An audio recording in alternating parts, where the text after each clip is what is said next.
टाइमावबो बे बिराद गिदिर मिस्टेक मावदोंमोन आरोना ओमफ्राय सरि बिफिननायनि थाखाय आं बेखौ खेनसे खेमा होदोंमोन I said him like I want a divorce ना so बियो he's like okay fine थेवबाबो like it's okay fine होननानै माबाबाय आरोना दा जोंना माबा गैला आरोना it's like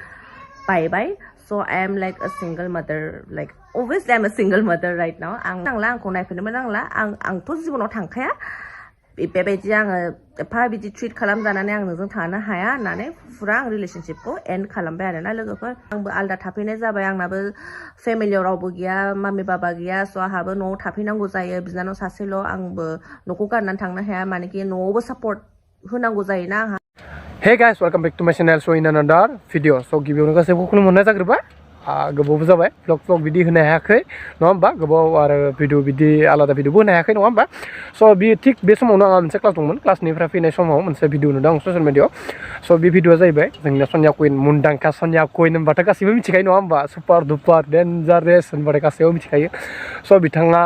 गोबां खोथा बुंदों माने मा खोथा बुंदों नोंथांमोना जेनेबा भिडिअखौ नायब्लासो बुजि मोनगोन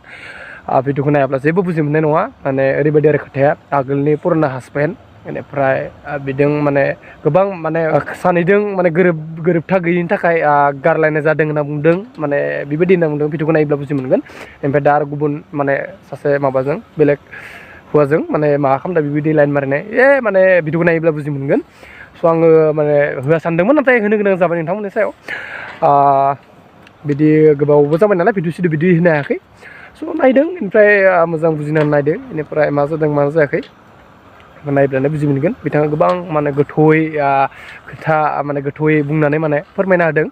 स' भिडिअखौ नायोब्ला बुजि मोनगोन नायोब्ला जेबो बुजि मोननाय नङा स' जोंनि सनिया कुइननि बुंनाय खोनासं गाइस खोनासं स' आंनाबो प्रब्लेम जादोंमोन बहुत प्रब्लेम जादोंमोन आङो सल्भबो खालामदों आङो सल्भ खालामनानैबो लादों खिन्थु मोनसे खोथाया जाहैबाय बारे बारे सासे मानसिखौ नोङो बारे बारे मिस्टेक मावोबा फरगिभ खालामनो हायाना स' बियो मा दाय मावामोन आं बेखौबोथ' इसिबां आङो डिटेल्सआव खिन्थानो हानाय नङा मानेकि इट्स नट अ गुड थिं खिन्थु मोनसे खोथा होनसै लाइक हि चिटेड अन मी आरोना आंखौ चिट खालामदों बे आंखौ बहुत दुखु होदों स' बिनि थाखाय जोंनि रिलेशनशिपआ बिराद कमप्लिकेटेड जादों आरोना खिन्थु आङो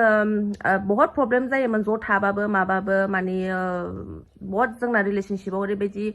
अनलायलायनाय गैयि जादोंमोन आरोना माने बेफोरबायदि चिटनि थाखायनो आंना बेजों जेबो माबा गैलामोन आरोना माने फिलिंस गैलामोन आरोना गोसोआ माने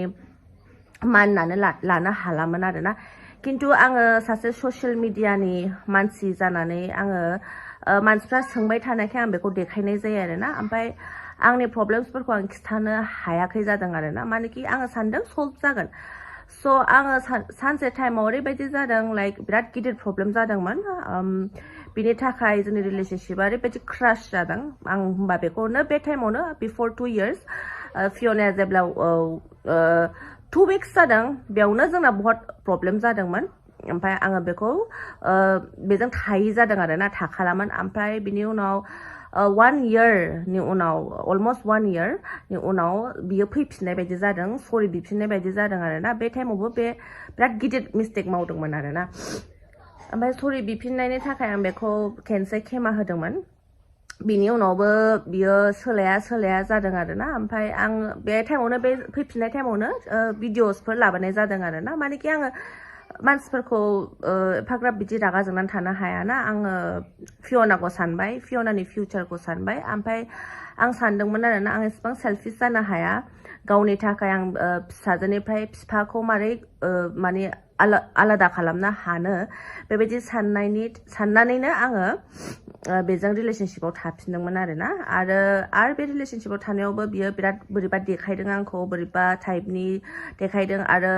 माने मोनसे थायोना सापर्ट होननाय जेब्ला मानसिया ज' थायो रिलेशनशिपआव जेब्ला मानसिया बिसि फिसाय न'आव थायो होमबा मोनसे केयार थायो मोनसे सापर्ट थायो जेब्लाखि जेखि खामानि माव मोनसे सापर्ट थायो होमबा जेब्लायबो आङो खामानिबाबो हाउस हल्ड एक्टिभिटिसबाबो गथ' उन्दैखौबो आं हारसिं टाइमाव गथ' उन्दैखौ नायनो ना ओंखाम ओंख्रि संनो ना बेफोरबायदियावबो बिराद जायोमोन आरोना खिन्थु जायोबाबो फिसा जायामोन बहुत गिदिर जायोमोन मानेकि आङो बिराद अननाय लुगैयो आरोना लोगोफोर स'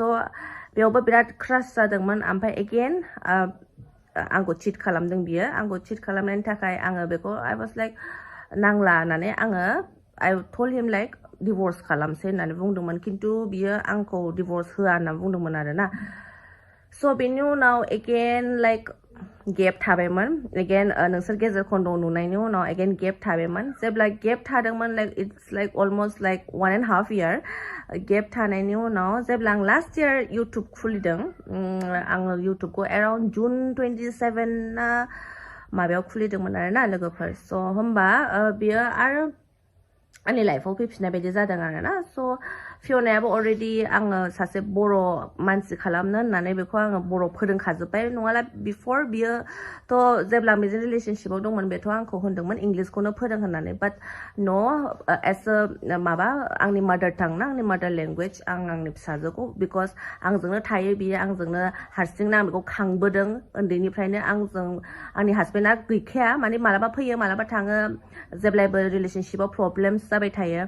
स' बिदिनो थाखाय आङो अभियासलि फिसाजोखौ अभियासलि आं एस अ सिंगल मादार बायदि खांबोखादोंमोन ओंखायनो आं फुरा बेखौ आंनो दायथ' लाजोबनाय बायदि जादों आरोना इभेन मानसिफ्रा सानो कि होनोमोन because he is rich and all ओंखायनो लादोंमोन मादोंमोन होननानै बुंदोंमोन आंखौ खिन्थु बिदि नङा आंसो बेखौ हारसिंनो फाइनेन्सियेलिबो आंसो फियनाखौ आंसो हारसिं नायजोबनाय बायदि जादों आरोना इभेन मानि मेटार्सआवबो सापर्ट गैयामोन आरोना बाट स्टिल आं बेखौ गनायनानै लादोंमोन आरोना बिनि प्रब्लेम्सफोरखौ आङो सानदोंमोन आरोना इन्डियानि नङा एसे खामानिफ्राव प्रब्लेम्स जायोना मोननो थाखाय स' आङो सानदोंमोन इट्स अके होननानै फुटबलनिफ्राय मोनोमोन एसे खिन्थु बे थोआना गथ' मानसि गोनाङाव ओमफ्राय हराबो ओमफ्राय बिराद माबा खालामा ग्रिडि जाहांबायमोन माने चिट खालामबा अभियासलि मानसिफ्रा सोलायखायोना स' बेबो मोनसे बहुत प्रब्लेम जादों जोंनि रिलेशनशिपआव स' बियो फैफिननाय बायदि जादों जेब्ला आं इउटुब खुलिदोंमोन होमबा नोंसोरो बे